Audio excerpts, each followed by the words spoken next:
Donc l'idée, effectivement, on s'est rendu à Barcelone il y a quelques semaines pour la 4e fois.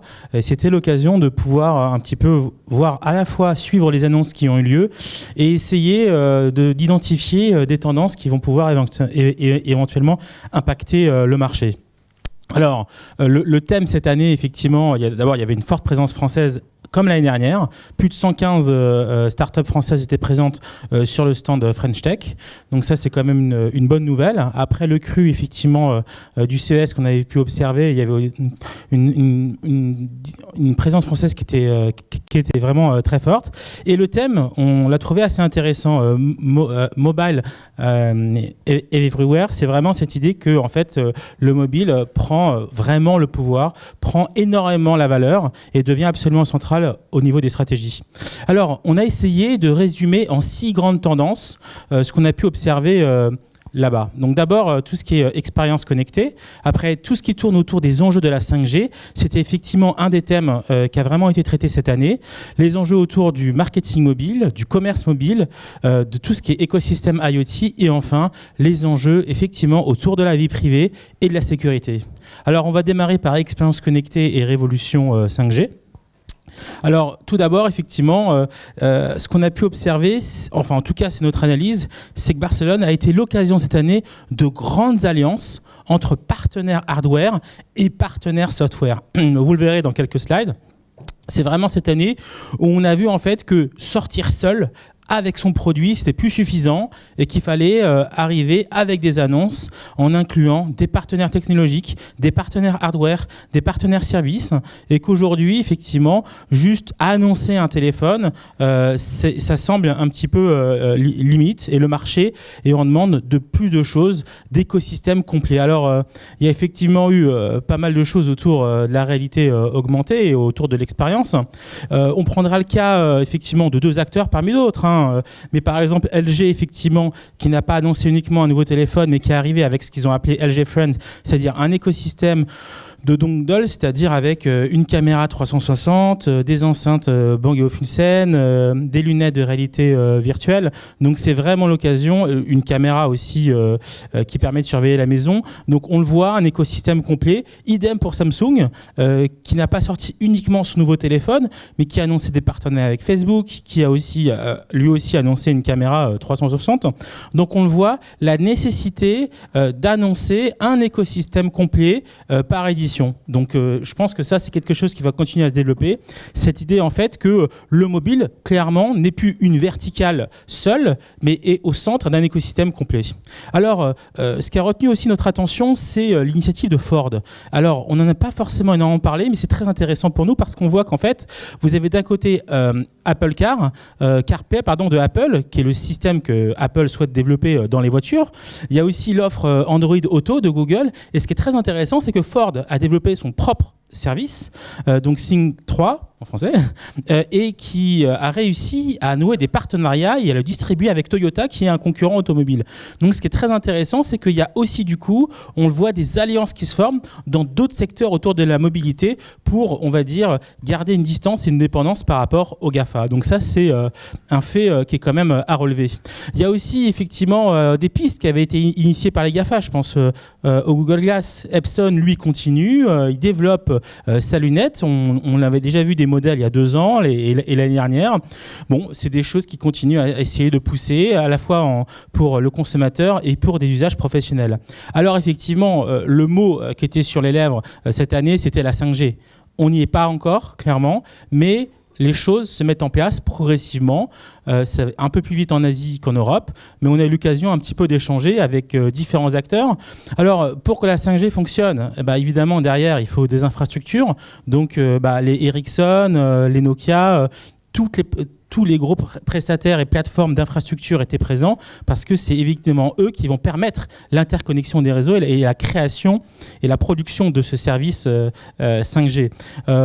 Clairement, l'approche, elle est autour de 2020.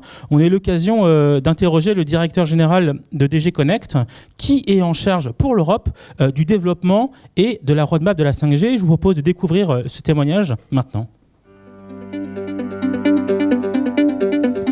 niveau de la Commission européenne, on a lancé fin 2013 un partenariat public-privé sur la 5G.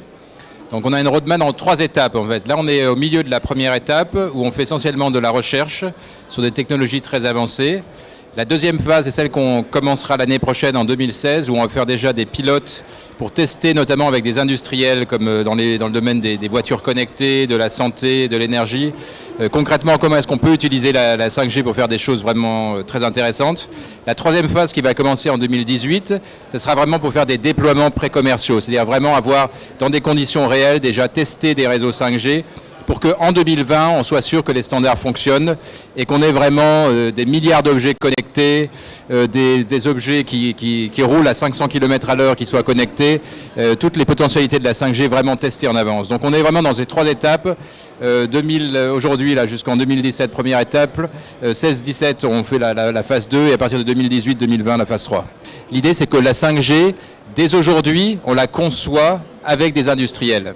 Ce n'est pas seulement une technologie pour laquelle on attend que l'innovation se produise par elle-même, c'est une technologie qu'on essaye de fabriquer en commun avec tout un tas d'industries, de nouveau dans les transports, les voitures connectées, la santé, les villes connectées. On a des partenaires aussi dans l'industrie manufacturière qui travaillent avec nous. Il y en a ici dans notre stand de démonstration avec un pilote fait avec Siemens sur des éoliennes connectées. Donc tout ça est en train d'être conçu en commun. C'est la première fois qu'on fait ça. C'est pas seulement une technologie faite pour les humains qui communiquent entre eux. C'est vraiment une technologie qui est faite aussi pour les objets connectés. Et de ce point de vue, ce qui est très intéressant, c'est qu'on est en train de travailler aussi au niveau international. C'est-à-dire que la 5G, on n'a pas envie qu'il y ait de nouveau une sorte de bataille des standards, comme on l'a eu pour la troisième génération, la 4e génération. On essaie d'avoir un standard global pour la 5G. Donc on a déjà signé quelques partenariats pour établir des discussions avec la Corée, la Chine, le Japon. On est en partenariat avec les États-Unis.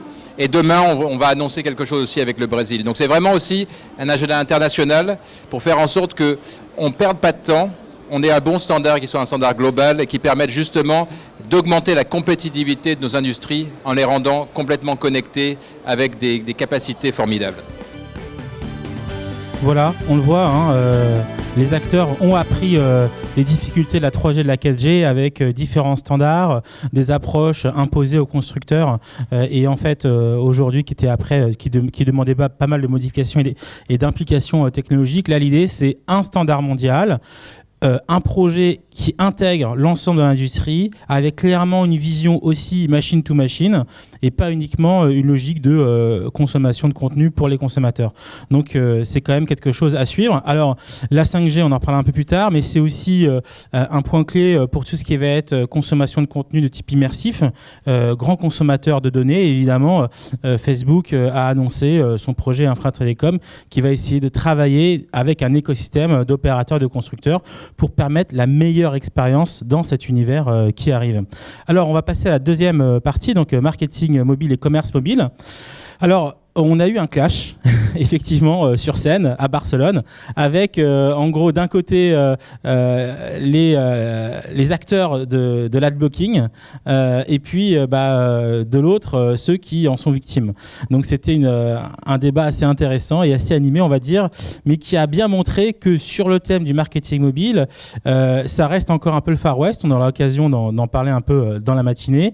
Il y a quand même des gros sujets à traiter, quelques initiatives. Effectivement, alors c'est vrai aussi que chacun a des réponses différentes par rapport au adblocking, donc ça aide pas non plus une prise de décision collective. Teads, par exemple, a lancé effectivement un format assez original et vertical. On a Radium One aussi, un autre acteur qui était présent. Les deux étaient présents effectivement là-bas, qui a travaillé sur quelque chose d'assez intéressant autour de la donnée pour essayer d'être cross-device. Et puis Acuto, alors eux, l'idée, c'est de rémunérer effectivement en fonction de l'engagement du mobinaute, en fait, sa relation et ses interactions avec les pubs. Alors, le sujet suivant, c'est le commerce électronique. Et effectivement, le commerce mobile et le commerce et tout ce qui est modèle de paiement a été effectivement assez présenté. Et il y a eu énormément d'annonces. Il y a eu un hall vraiment dédié à l'ensemble de ces acteurs qui subissent eux-mêmes leur propre disruption. On l'avait vu l'année dernière quand on était, par exemple, Gemalto qui proposait un store connecté directement sur les terminaux mobiles. Aujourd'hui, effectivement, les frictions autour du paiement sont vraiment poussées. Alors, il y a des vrais enjeux aussi autour des wallets. La capacité non seulement à intégrer des cartes de paiement, mais pas mal d'enjeux au niveau des cartes de fidélisation. Il y a pas mal d'acteurs qui sont positionnés là-dessus. Sync & Go, qu'on avait vu déjà au CES et qu'on a revu à Barcelone, la capacité de payer directement sur un mur d'images avec des promotions qui s'affichent, c'est un acteur effectivement intéressant qu'on suit. Mastercard qui va intégrer dans des montres des puces qui vont permettre de payer directement et de permettre de s'identifier et de procéder au paiement. Et puis Visa qui fait un cas très intéressant avec un modèle de voiture qui intègre directement un module de paiement. L'idée, clairement, c'est de pouvoir payer en restant sur son siège. Et donc, vous imaginez, par exemple, dans une station automobile ou dans un drive-in, la capacité à effectivement procéder au paiement tout en restant dans son véhicule. Barclays a aussi proposé des objets et puis il y a effectivement pas mal de choses autour de la biométrie qui ont été présentées. Alors, Mastercard, on les avait vus l'année dernière, ils nous avaient présenté une solution de paiement sur smartwatch, la possibilité d'entrer dans un magasin, de passer commande et de régler directement depuis sa montre connectée.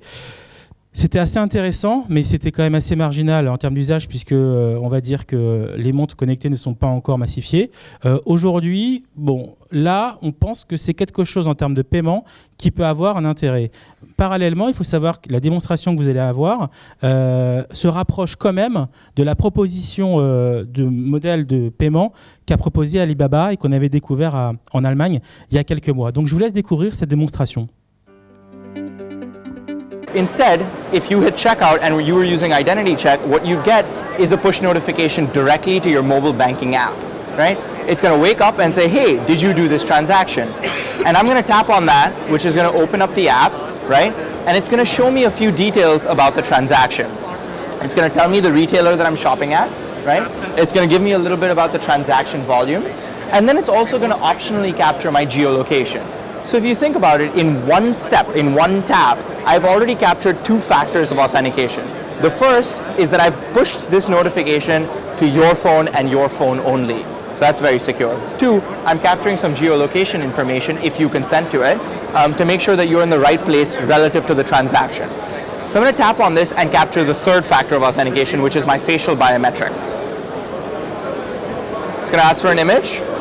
I'm going to blink to make sure that I'm alive, that this is not a photograph, and I'm done. It's as simple as that. Voilà. Donc vous avez bien compris, il suffit de sourire et de cligner des yeux pour permettre et authentifier une transaction. Donc ça, c'est un exemple concret d'autres moyens d'authentification, puisqu'effectivement, il y a eu beaucoup de sujets et de manières de traiter le paiement et l'authentification, et la reconnaissance faciale est clairement une des pistes. Alors, on attaque les avant-derniers sujets, donc les enjeux autour de l'IoT, donc beaucoup de présentations d'objets connectés, avec deux grands stands d'un côté avec l'Alliance LoRa et l'Alliance Sigfox qui vont être les acteurs des réseaux IoT. Il y a eu pas mal d'annonces, pas mal de partenariats qui ont été signés à cette occasion. Ce qui est très intéressant, c'est qu'on voit souvent l'IoT, ça peut paraître abstrait parfois, et on a eu l'occasion d'échanger là-bas avec différents acteurs qui développaient l'IoT directement dans l'agriculture pour permettre une meilleure édométrie, une meilleure gestion des champs connectés. Et donc, il faut vraiment associer l'IoT effectivement à un usage consommation, mais aussi dans l'industrie et dans d'autres secteurs, comme le secteur effectivement de l'agriculture. L'IoT va avoir un impact assez important pour l'optimisation de la production. Alors après, il y a des questions qui se posent. On pense par exemple à ce frigo Samsung qui a été présenté. On se dit, est-ce que c'est too much ? C'est-à-dire la moitié du frigo qui est en fait une immense tablette qui, avec une caméra, va lire en gros ce qu'il y a dans votre frigo et va vous recommander à la fois le plat à faire le soir quand vous rentrez à la maison pour gagner du temps et qui va vous recommander éventuellement d'acheter automatiquement les produits qu'il ne voit plus. Donc, il y a aussi des questions à se poser en termes de limites de privacy et du coup la place que l'intelligence artificielle et les objets connectés doivent avoir à l'intérieur du foyer. Donc ça, c'est effectivement une question que nous, on se pose au sein du Web Institute. Alors, du coup, on arrive à la vie privée et sécurité. Gros enjeu, effectivement, avec les différents acteurs de quelle est la limite que je donne entre, d'un côté, la vie privée que je souhaite et de l'autre, les usages que je souhaite aussi bénéficier. Alors, il y a eu le cas de Avast, qui était présent à Barcelone, qui a fait un test dans un aéroport, l'aéroport de Barcelone, et il a vu qu'en 4 heures, plus de 2000 mobinautes connectés au serveur ont généré plus de 8 millions de data qui étaient directement en fait, utilisables, sans forcément extrêmement protéger leur communication. Donc, c'est toujours très intéressant de voir le delta entre la volonté des gens de souhaiter protéger leurs données et leurs actions qui, en fait, au quotidien, ils ne le font pas forcément. Donc ce delta est quand même assez intéressant à suivre. Alors, Kezel, qu'on avait déjà vu à Las Vegas, donc c'est hollandais qui propose un module qui permet de crypter l'ensemble des connexions de la maison. C'est un peu ce qu'on avait appelé ensemble passer du adblock au homeblock et de crypter un petit peu l'ensemble des données de la maison. C'est une tendance lourde, donc on vous recommande de la suivre. Et Article 12, alors ça c'était l'annonce à Barcelone, donc c'est une entreprise canadienne basée en Suisse, qui propose en fait non seulement une application de messagerie et de cryptage de l'ensemble de vos documents, mais en même temps, ils vont s'installer uniquement en préinstall sur les téléphones et du coup, ils vont aussi certifier le téléphone. Ça veut dire que c'est une application que vous ne pourrez pas télécharger. Ils vont directement signer avec les constructeurs et ils vont garantir une sécurisation des flux de conversation et de communication et de data entre les pairs qui utiliseront Article 12. Donc, dans cette logique de post-Snowden era, comme on dit, et Article 12 est une start-up, à mon avis, assez intéressante à suivre par rapport à cette logique de je sécurise non seulement le software, mais je sécurise l'hardware. Voilà. Un petit témoignage de leur part, 2 secondes. Hi, I'm Derek Cassidy from Article 12. Here to talk to you today about our security platform and our privacy platform that we've launched here at MWC. The Article 12 security and privacy platform is one that is really based in a root of trust, if you will, from hardware through applications and all the way up to the interactions between our customers. We believe that privacy is absolutely critical to any customer and any enterprise that we have. And so what we've done is we've designed a platform that allows us to deploy hardware to our customers in a cloud-based, in an on-prem, or in a hybrid cloud that will ensure the privacy of communications, whether that be text communications, whether it be voice communications or video communications, bidirectionally to allow full end-to-end encryption and full end-to-end privacy. So our customers are able to take our device and ensure that their communications with their customers, with their partners, with their families, or with their friends are private from end to end. Voilà.